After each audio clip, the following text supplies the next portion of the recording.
The information shared on Light Body Radio is for educational and informational purposes only.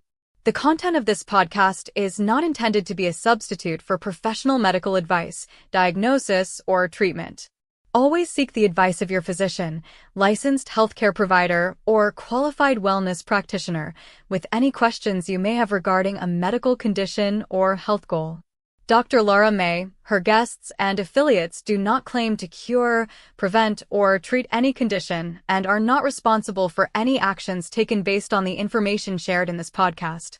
By listening to this podcast, you acknowledge that you are responsible for your own health decisions and that any actions you take based on the content are at your own discretion and risk.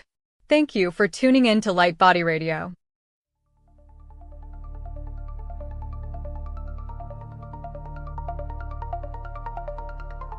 Welcome to Light Body Radio, where science meets soul and healing gets multidimensional.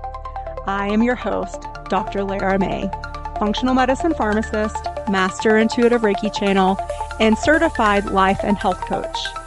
Here we decode root causes, transmute stuck energy, and empower your full spectrum healing journey, body, mind, and light body. This isn't just wellness, it's awakening, grounded in science, guided by spirit, and designed for your evolution. Let's rise and radiate. Welcome to the next level of you.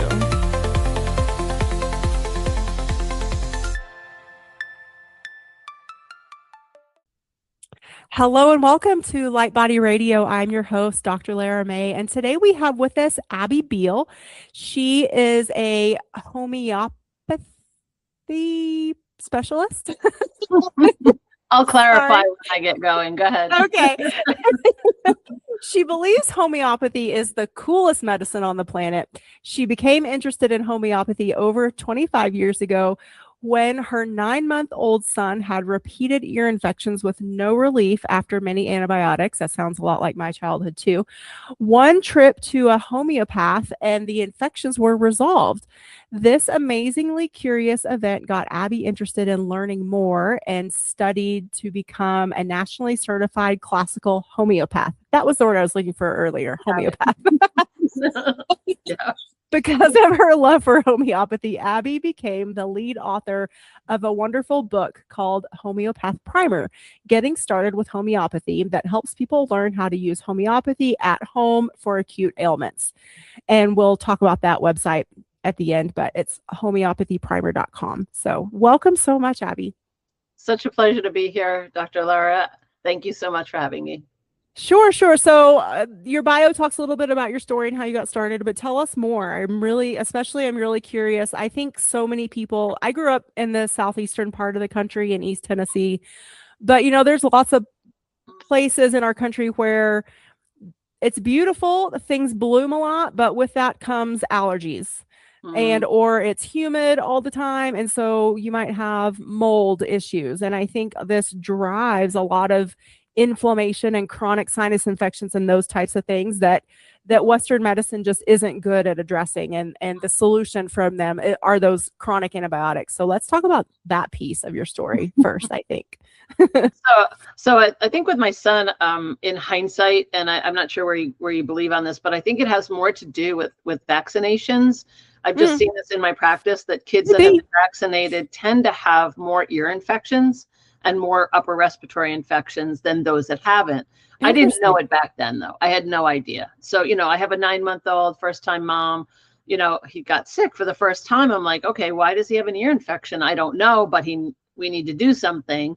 And of course, we go to the doctor, we get the antibiotics, and my son took the antibiotics and it seemed to help. Antibiotics, as I've come to find out, are really kind of like glorified anti-inflammatories, which can be helpful, short run, but it can also be helpful long run. In my son's case, it was short run, that every time he took an antibiotic, which was around 6 or 7 times over 6 or 7 months, he would feel better for about a week, and then it would slide back, or they would say he got another infection. I don't think it was ever an infection that went away. I think it just kept getting suppressed and then came back, suppressed and then came back. And so they asked for him to do tubes, which is a very common procedure, to put, they call them grommets over in the UK, but here they call them tubes. And as a mom, it's like, I don't want my son to have surgery. Like, there's got to be something else, you know? So I started looking around and asked my mom, even, who got into natural health late in life. And I said, can you tell me, you know, what would you do if this was your kid? And she said, I would take him to a homeopath. And I said, a homo what? I had no idea. I'd never heard of a homeopath before. I didn't know what they did, didn't know what, you know, where they were, how to find one. And this was before the internet in the mid 90s. So I had to look in, you know, the yellow pages that we have, you know, remember those directories, right? And in my state, there were 3 homeopaths listed, and they were all about an hour away. And so I took him there. And it was about maybe a 90-minute interview with my, you know, 17-month-old son and me, because obviously the 17-month-old could not respond to, like, tell me where it hurts, son, you know, tell me where, you know. And so I would have to just report my observations about him and what, you know, where it seemed that it hurt and what made it better, what made it worse, and what were his habits, what was his behavior like, and, you know, 90 minutes. And when we were done, he gave me these little pellets, little sugar pellets. He said, just give this to your son to put in his mouth and let me know how he does. So I gave him these pellets. He took them easily compared to the antibiotic that he kept spitting out, these little sugar pellets, and his ear infections went away and never came back. And it was like one of those, like, huh, really? How could that be? These 2 little sugar pellets seem to work. And so that was just my first aha moment of interest. And then he got sick again a few months later, brought him back to the homeopath, gave him some other little pellets. He started to get better. And I'm like, okay, what is this stuff? Like, I feel like the world needs to know more about it. I need to know more about it. So I started slowly into that venture, and I finally went to school a little bit more in the year 2000. By 2003, I was enrolled in homeopathic school. It was so curiosity making for me. It was unbelievable. Yeah. So, I mean, I guess I have some superficial experience with it myself, but it's not like I have a deep understanding at all. So usually, like, when I feel like a cold or flu coming on, I go I go to like a Sprouts or Whole Foods or whatever, and in that section where you find the echinacea and the zinc and all that, and the elderberry, all those wonderful, you know, viral fighting herbs, they also have homeopathic little containers of the pellets like you're talking about. And yes, and they work. They're magical. It's called oscillococcinum. No one can pronounce it but homeopaths, or we just call it oscillo. It is sold, thankfully, in most, you know, drugstores, supermarkets, you know, Sprouts, Whole Foods, whatever. And this is such a great remedy to take when you feel like you're starting to come down with a cold or a cough, or you're just not feeling well. And it's like, and I even take it prophylactically when I'm flying, when I'm around a lot of people, you know, a lot of people are, you know, they're sick, they're coughing, whatever. And so I'll take it before I go on a plane, sometimes just as a preventative kind of thing. And so it's a really great thing. So I love that you know this. This is a great thing. Yeah. Yeah. I know. Like, I just thought, I was like, one day I was like, well, I'll try it. It can't hurt. And sure enough, yeah. And so now you'd think homeopathy is okay. It's okay. Some people are like, oh, for sure. I don't know. I'm afraid of it. It's scary. Like, what's going to happen? I'm like, nothing's going to happen if it's the wrong remedy. Basically, nothing happens. No one dies. Yeah. So let's maybe go into that, like, maybe dispel a lot of the things that you come across as the practitioner. Because I guess it's never crossed my mind to be afraid of it. I am just not familiar with it that much. And so that the oscillo is one of those things that, like I said, I just happened to come across. I thought I'd try it. It worked great, but I also haven't branched out farther than that either.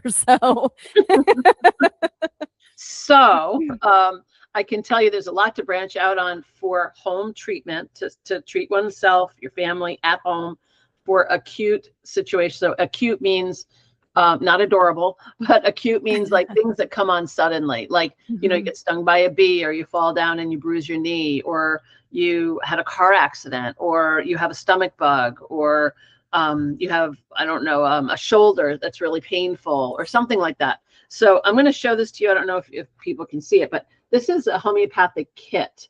This Okay. is it's called Helios. It's a Helios 30C potency kit, and it has 36 different remedies in it.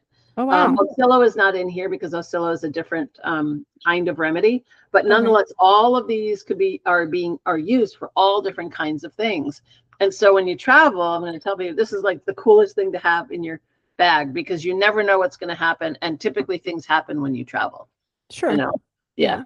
So If we were to explain homeopathy to our listeners in a way to, at least let's just start with like differentiating it from Western medicine.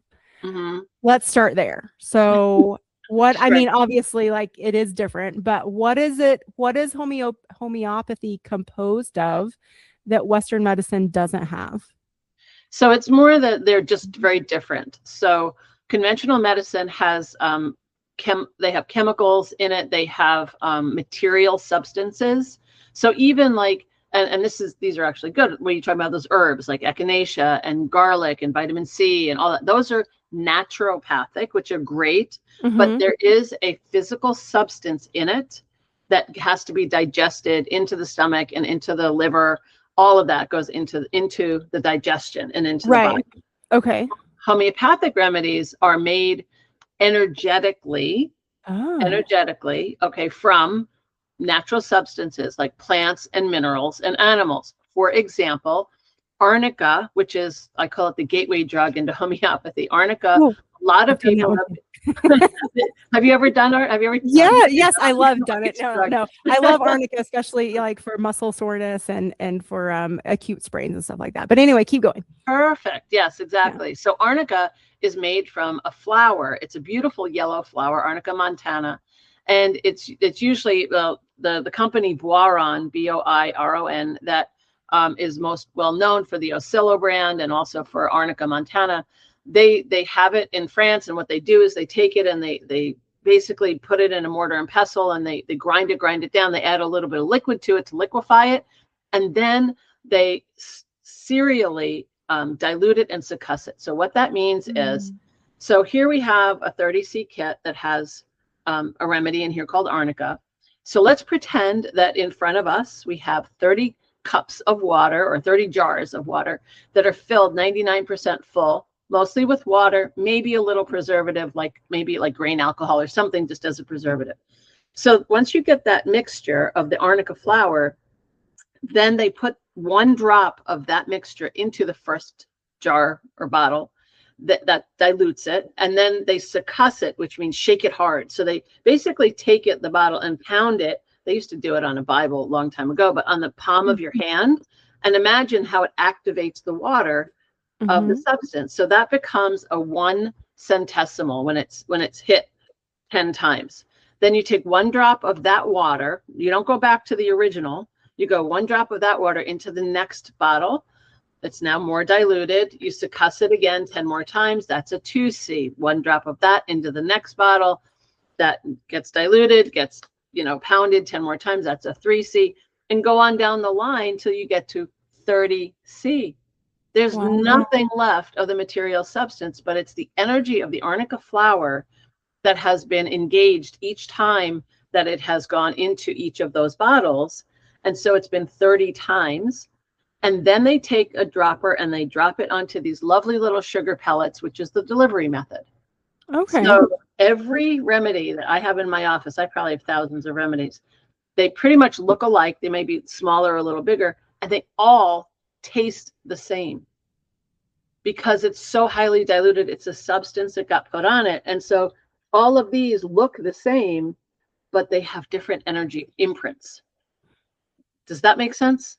Yeah, for sure. I love that. And it's so fascinating too, like especially like from the background of, chemistry and biology in terms of thinking about concentration and especially, my pharmacist mind wants to go. Yes, your pharmacist. That, like, I forgot.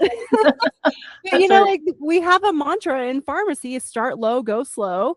And ideally, like the smallest dose will be the most effective. And so even though that is not practiced, I would say, honestly, very much in actual Western medicine, the concept is there and it is taught. But I think it's so fascinating that homeopathy sort of takes this, and instead of like allopathic medicine, takes it up to how we study drugs in terms of figuring out the lethal dose, like the absolute max to, actually take someone out of existence, versus homeopathy is like dilute, and it is yet still so effective. That's fascinating to me. Yeah, me too. Me I love too. it. Cool. Yeah, it's very cool. I like the low and slow too, because there are other potencies that you can get at a local store, 6C, 12C, or 30C. So Okay. sometimes just having a 6C at home means it's only been diluted and succussed 6 times, in that process. It still doesn't have any material substance, but it has more than a 12 and more than a 30. Gotcha. And so you just Okay. have to give it more often. It's just a difference in dosing, but it's still very useful. So fascinating. Yeah. And so I would imagine too that there are each of in the kit that you showed, are each one of those a singular, let's say, compound or item? Yeah. They're not combinations of different things. No, these are not combinations at all. No, these are individual remedies, correct? Yeah, they each have a different name. They're from different things. I remember my kids when probably about 10 years ago, when I was learning all this, they took one of these kits out and they said, "Here, Mom, I'm going to give you one of these. You tell me what it's for." And I looked at it. I said, "Yeah, this one's for the flu. If you're feeling weak or tired or whatever." He said, "How'd you know that?" I said, "I'm studying it, dude. What do you expect?" So like every single thing I know what it is and I know what it's for, but the layperson who's just learning this, really, they need to really take time to digest it, to have experience with it, and just understand that it's like another language to a certain extent, but it is learnable for sure. For sure. So then when you have like a client session and you're doing, that assessment or interview, how does that work? And in terms of determining the path moving forward with what you decide, which remedies to start them off, or and again, like, will there be just one, or is there going to be a combination?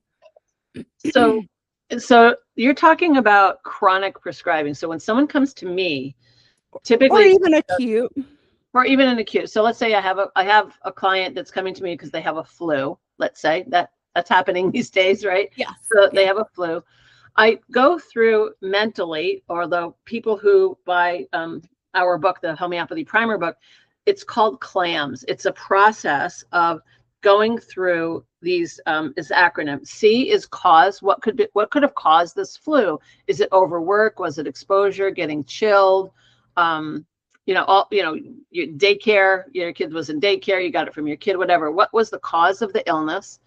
We want to know the location. That's L, the clams of clams. Where is it? Is it in your stomach? Are you having diarrhea? Do you have a headache? Do you have a sore throat? Like, we want to know all the places that you're feeling it exactly. Right side, left side, top, back, does it extend to your ear? Like, we want to know every location.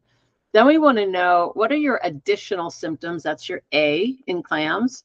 So if, let's say, you have a headache, but at the same time you're also light sensitive, or you have a stomach ache and you also have diarrhea. So you want to have, what else is happening besides that thing that you have? What are the additional symptoms? And then the next two are, I think, the most important. M is modalities. What makes you feel better and what makes you feel worse? Like, you want warm drinks or cold drinks? You want to lay down? You want to sit up? You want a fresh air? You want a warm room? You want a blanket? You want to be uncovered? Like, so many different things, and everyone experiences their illnesses uniquely and individually. It's very different. So that's really helpful, modalities. And then S is sensations. What does it feel like? Is it achy? Is it constricting? Is it stabbing? Is it dizzying? Is it, what's the sensation of your pains? Burning, that's another one, burning. And so once you have all of that, then it builds a picture of remedies that can be then chosen based on all of those individualized things. Okay. So that's how I approach it. And this is how, so I run study groups, and I also have on our website, the Homeopathy Primer website, I've now incorporated people around the country that are interested in doing study groups with the book So it's not just me doing them, other people are doing it, and they're teaching clams so that people can do it for themselves, for their families, for their pets. You can treat your pet who's having diarrhea or vomiting or whatever the same way that you can treat, a person. So, okay. so yeah, clams is the way to go. All right. I love this. And so, well, and you mentioned before you explained that something about chronic illness or the approach to that. So how is that different? Because I feel like you were going to say something important there. No, it's just a differentiation. So basically there's two ways that homeopathy can be used. One is acutely, which is you have a cold, a cough, a flu, a bee sting, whatever, that comes on suddenly. And then there's the chronic stuff. Like I've had migraines my whole life, or my periods have been really bad, or I have, irritable bowel syndrome symptoms, or any of those kind of long-term things. That's a different picture. And that's really where my skills come in as a homeopath, because people come and then I look at their whole timeline from the time they were in their mother's womb all the way up till now, what's been imprinted on their lives, what has caused them to feel this way, what medications are they on, all the stuff. And then I get to put all the pieces of their life's puzzle together to come up with a remedy or a set of remedies that are going to help with their healing process. Beautiful. So if I had 10 people in front of me or 5 people in front of me that said, they all have migraines, it's not like, okay, everyone, you take Motrin, everyone take Motrin. It's so individualized, because one person might like to lay down and have a cold compress. Another one said, I really need to sit up and I need to be having heat on me. And then another one would say, I'm ravenous when I have a headache. I just feel like I have to eat everything. And another one, believe it or not, says, I want to go for a run when I have a headache. It just makes me feel better. Exercise makes me feel better. So like each person, exhibits illness and symptoms so differently. And homeopathy can accommodate that when you know what you're looking for. Beautiful. So cool. Yeah. So I'm sure people here, especially how you described what we maybe will call like ultra dilutions, and they think, well, isn't this just placebo, like the taking advantage of the positive side of placebo effect? What's your response to that? Well, we homeopaths already, it's a very common thing. So if you think about it, certainly if you read anything about the placebo effect, even in conventional medicine, it's about a 33% rate of placebo. Okay. If someone believes that they're going to get well, 33% will. It's a great thing. I have treated people that don't believe in homeopathy, they get well. But what's more important is when we work with animals, when we work with infants and little children that don't know anything about what it is that they're being given, or in agriculture, there's such a thing as agro-homeopathy, and they're sprayed certain, substances depending on what the issues are, and they improve. So it's not placebo, especially in those cases. I do believe there may be some placebo, but I also know that with this energy medicine, it really doesn't matter, because it's energy. As long as the energy of the substance matches the energy of the person, we're good. Like cures like. Okay, cool. Well, I think it's also important to remember that, I feel confident in saying that, like, the studies that Dr. Emoto did with water, in terms of how you can, just how you talk to water will change sort of how it crystallizes and the symmetry that those water crystals will make when you examine them under a microscope. So, I mean, it then stands to reason then by exposing that water to, like we used the arnica flower for the example earlier, then it will take that on, that energetic imprint, and then continue to perpetuate that through the dilution. So, I mean, to me, it makes sense. It doesn't sound woo-woo. It doesn't sound like placebo. It actually is a scientific process. Yes. So it's just a matter of, like, are you willing to accept this is actually a scientific process? So, yeah, I'd have to say I find it it's thought-provoking and a little bit disturbing in a way when people come to me and I say, here's your remedy, this would be helpful for you. And they stop and they look really skeptical and they go, so what's in it? What's in it? And I'll tell them what it's made from or whatever. And, and I explain the process. I then ask them, I said, just curious, when your doctor gives you an antibiotic or they give you a prednisone, I said, do you ask them what's in it? And they go, no, I don't. I'm like, They should. they should, but why are they so skeptical of something more natural where, I mean, I'm Exactly. glad that they're Yeah, asking, I get it, but for that sure. they don't question their medical doctor ever on any chemical or combination of chemicals that they're being given. I'm like, yeah, people need to be, shopping appropriately and be able to make the decisions appropriately based on Yeah. information, informed decision, Yeah. really. Absolutely. Yes. Yes. Yeah. The whole concept of informed consent is talk about dilution. Yes. Unfortunately. Anyway. So true. um, Right. so let's sort of move into now, like, we're curious, we've maybe bought a kit for home use, or we're, using something like your book, or we have a practitioner like yourself guiding us along. What do you see are like maybe like the missteps at the beginning, or like things that people maybe think that like they would normally do with like an antibiotic, or even like a daily blood pressure pill, but would not apply to homeopathy in terms of like dose and like switching remedies, or like what are some of those things that you see? Oh, there's a lot there. I mean, a lot, but nothing that's really tragic at all. So Sure. probably one of them is that people are afraid to give a remedy because they're afraid it's not correct. And I Mm. tell people, if you give a remedy 30C and under in potency, a 6, 12, or 30, and it's not the right remedy, and you've given it 3 or 4 times for whatever the duration would be, and it doesn't work, and it's not working, it's just not going to work. It's not like you've, toxified your liver with a bad chemical at all. It's not like that. It's energy medicine. The energy just didn't resonate with you.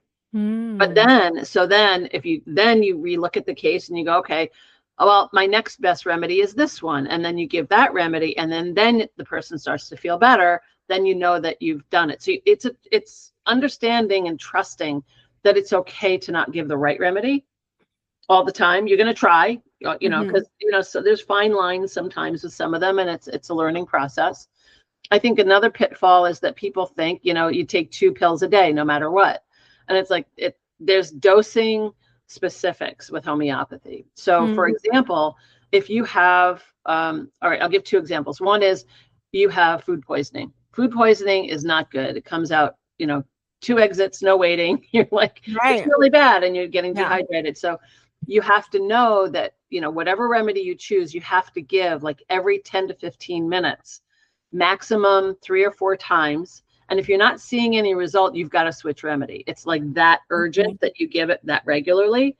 But if someone has like a flu and they're just like laid out on the couch and they're just feeling like woozy, they have a headache a little, they have a fever, a little cough, you can give a remedy every 3 or 4 hours and see how they do through the day, because it's not as urgent. And so in the homeopathy primer book, we talk about dosing. We have them in color levels: red, orange, blue, green, brown.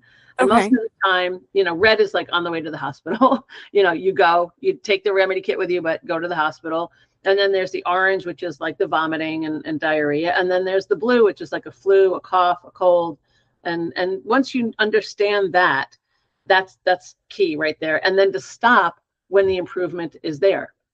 Okay. Just because you're feeling better doesn't mean you keep taking it. Whereas with conventional medicine, they're like, oh, just keep taking that medicine no matter what. Yeah. And no, you got to stop. You have to stop when you're better. Yeah. Yeah. And that's true. Like even with an antibiotic, keep taking it all the way through until you feel better. There's a very good reason we tell people that, but sure. And so it's a different animal. We're talking about 2 different animals here. Yeah, exactly. Right. But I mean, but like you could say the same thing like for an SSRI or something, though. Like that would be another example that is a completely different reason than for an antibiotic. But anyway, correct. Okay. Yeah. Correct. So I think it's important too. So to just point out that you must see this as like fitting in with different approaches to health and well-being. So it's not just homeopathy and nothing else, right? Correct. Yes. Yeah. So it's okay to, meld it and merge it with other things too. Yeah. And I here's my secret wish is that even the conventional medicine world would meld with homeopathy. I think, because there's the complementary. We are complementary. We really are. There are times that somebody does need to have a medication. Sure. A chemical medication for sure.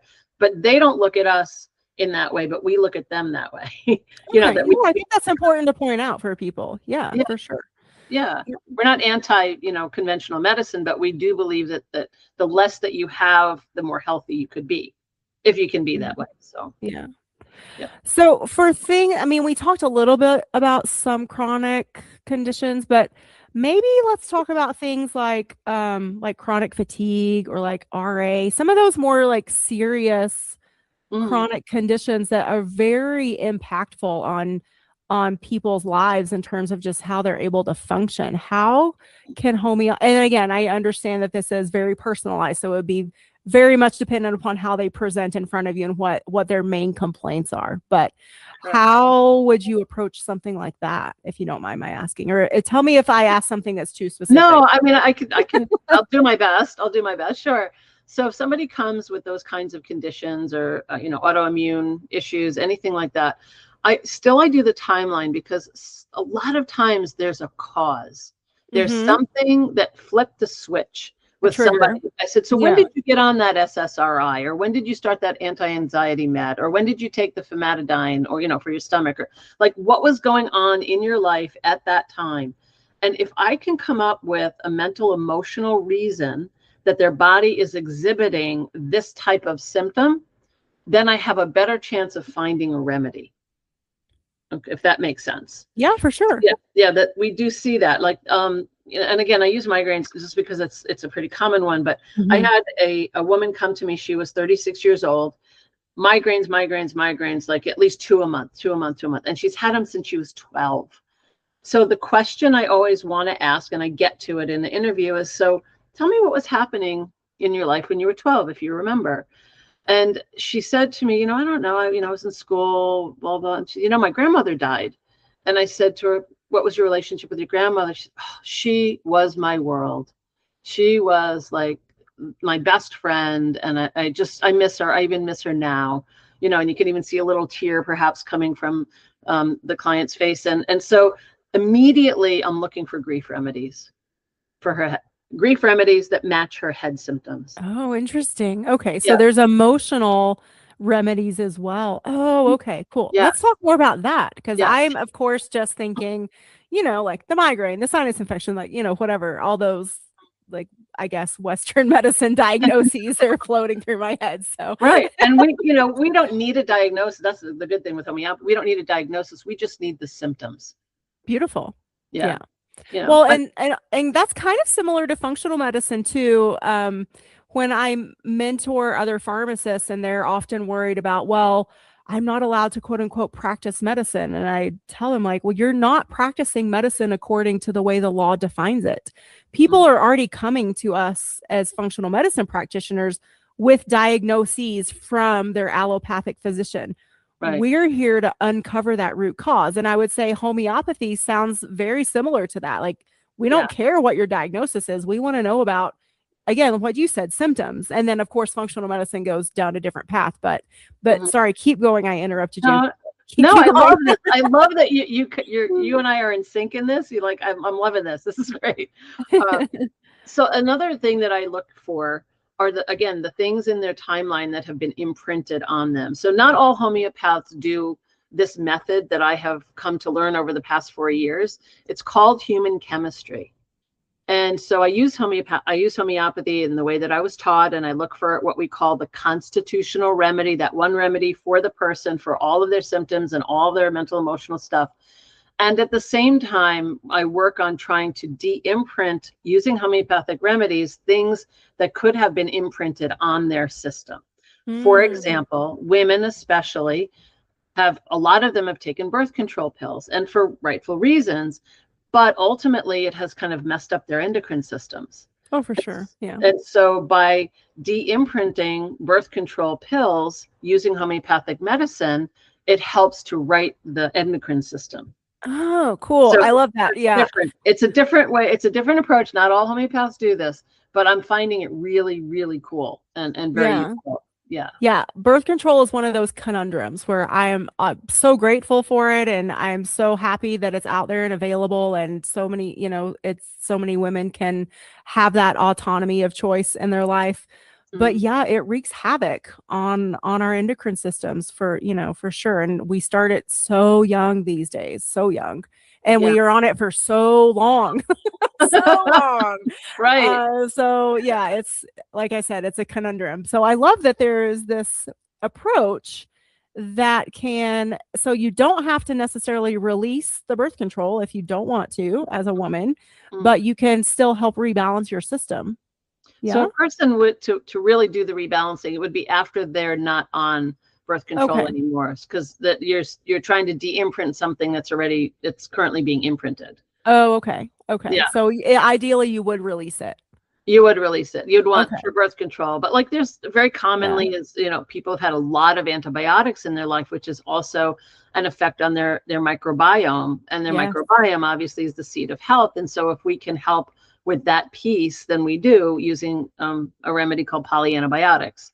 So those are not available for the regular public. And know that this kit that I'm talking about is like what we call, let's just get started doing homeopathy at home. You don't have to do the complicated stuff that I do, but I just want people to know about it and to say the word homeopathy and to be able to feel like they could treat themselves at home if needed for little things, Yeah, sorry, I don't know if you can hear that, Mike. Oh, I can't. Okay, what is it? What is it? Right. Oh, my cat was trying to jump up on the back of the piano. She completely fell off. Oh, is she okay? Yeah, she's fine. But then the dogs are like, "Oh, cat on the ground!" Rah. Oh, I can't hear any of it. Can't hear any of it. Beautiful. Anyway, so, but I think I would imagine then there's probably, talking about this imprint concept, one could maybe also say the same thing for a variety of mental health medications. Like I think a lot of people go through periods in their life and they're put on antidepressants, SSRIs, SNRIs, different things, maybe benzos for anxiety, whatever. Yeah. And then they feel like, okay, well, I'm not in that period. I'm ready to move on. I don't necessarily feel like this is appropriate for me anymore. They want help getting off. Is there a homeopathic remedy to also help with that? What I'm going to call it an imprint because you use that word. Is that an appropriate way to use that word? That's how I call it. Yeah. Okay. Yeah. And so there is a methodology that is being used to help people as long as they're in touch with their medical doctor. Right, exactly. The one that is prescribed the medication has to know that the person is looking to wean slowly down. But slow is really, really, really important. And there's no rush to do it. But there are homeopathic remedies, like we have Wellbutrin, or I can't think of the other ones.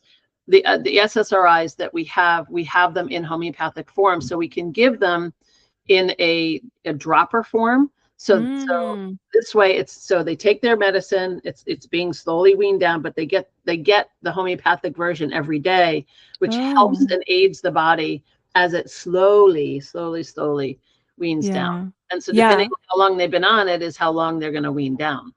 Yeah, beautiful. And I've done this with physicians too, like so that, oftentimes, even in the hospital environment, physicians will contact the pharmacist and ask questions like, oh, okay, this client or this patient actually does want to, and they're ready. Could you help me figure out how to help them start weaning off? And, so yes, absolutely. You never want to do this on your own. Always do it medically supervised, for sure. But it's lovely and encouraging to know that there is also another support mechanism through homeopathy that can also help. I love knowing that. Yeah. Not only, for future clients I might come across, but also I'm sure our listeners will feel much comfort in hearing that this is out there and available. Yeah, it definitely is. Not every practitioner knows about it, but there's definitely more and more that are, slowly but surely. Here in the States, definitely more over in the Netherlands, which is where it came from, and over in Europe. But definitely here, there's more and more people that are using it. Cool. Yeah. So I think that's also maybe something helpful to point out or maybe outline, like where, and obviously we've already talked about some of them, like where is the line between toe dabbling for home use versus having that homeopathic practitioner to guide you through different pathways? So where I started was with my son going to this homeopath. And then after a few years, I said, you know what? I want to get treated homeopathically. I want to see what this is all about myself. And so I got myself a homeopath. I started with the guy that was working with my son, and then he ended up going out of business, or just, he was retiring. So I had to find someone else, and I found someone else, and I worked with her for me and my family together chronically for chronic stuff. And that's when I also started to learn about it acutely on my own. So if somebody just wants to learn it acutely, you can. A lot of people, though, once they start it and they go, you know what, I've had, I don't know, herpes infections my whole life, and I really want to do something about that. And so then they start working with a homeopath, or they've had hypothyroid or hyperthyroid and they want some help. Or, they come up with some chronic thing that they're just tired of, and they would like some homeopathic help. Then they get chronic treatment at the same time. Okay. So it's a way to know, whether you just exactly for yourself, or if you're healthy and you don't need to work with a homeopath, then you don't. Yeah, I love that. Yeah. So let's move into your book. Oh, great. And I also am curious about the groups you were talking about, the study groups, I think you said. So tell us about both of those things. Oh, I would love to. This book was made with 35 other contributors. It's called Homeopathy Primer, Getting Started with Homeopathy. And it's like a homeopathic medical textbook. There are a lot of great beginner books. And I'll tell you, my first beginner book was Homeopathy for Infants and Children by Dana Ullman. It was like my Bible when my kids were little, taught me so much about homeopathy. And so I know there's some really great books out there. And so the goal of this book was really to be like a one-stop shop for people. And so, like, let's say, I don't know, you have period pain. So there are 100 of these comparison charts in here. And so here for menstruation issues, there are 5 remedies that are listed here. We can have up to 7 in a chart. And most of the remedies are based on this 30-seed kit for the most part. But there's a total of 128 remedies mentioned in the book. So there's just so much in here. And we include things like, when do you know it's an emergency? When do you have to go to the hospital? Or when should you get healthcare, go to your healthcare professional? Right. Or what are some other supportive things you can do for like a UTI or for fevers, just other naturopathic, holistic things. Because so many people are not medically trained, and they just know they have this thing.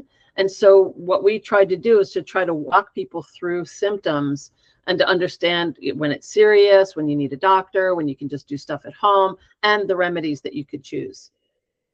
I love this too, because it sounds really empowering. And that is one of the reasons I started this whole adventure of podcasting was because I wanted to empower people to take control of their own health. Yeah. I mean, I am very grateful for allopathic medicine. Yeah. And especially, with my career within that field. Yeah. However, I have seen such it seems in some ways so disempowering with the dynamic of, the way patients are told, like, just do what your doctor says. Again, like that whole concept of informed consent has, to me, like really sort of gone out the window since around, the time of the pandemic, and that's a whole nother ball of wax, but still, like, I just feel like people are yearning for more information. They want to feel like they have more control and more autonomy. And why not? So let's give them that. Let's give them tools. Let's teach them in things like your book and other, books out there that make things approachable and understandable at the layman level, so you don't have to have a degree in medicine or advanced chemistry or whatever in order to understand it. So well, thank you for writing the book. That's amazing. I'm excited to get my hands on it too, actually. So it was me and 35 other contributors that put it all. So it was me and other homeopaths, student homeopaths, and experienced home users that all contributed content to this book. And then it was mostly my doing with an assistant that put it together in this format. And so I'm the voice of the book, but there were so many other people that were involved, which is great because it wasn't just my brain in there. There's a lot of other people. And I learned so much from doing this project. I've learned how to be a really good acute prescriber. It's really cool. Very cool.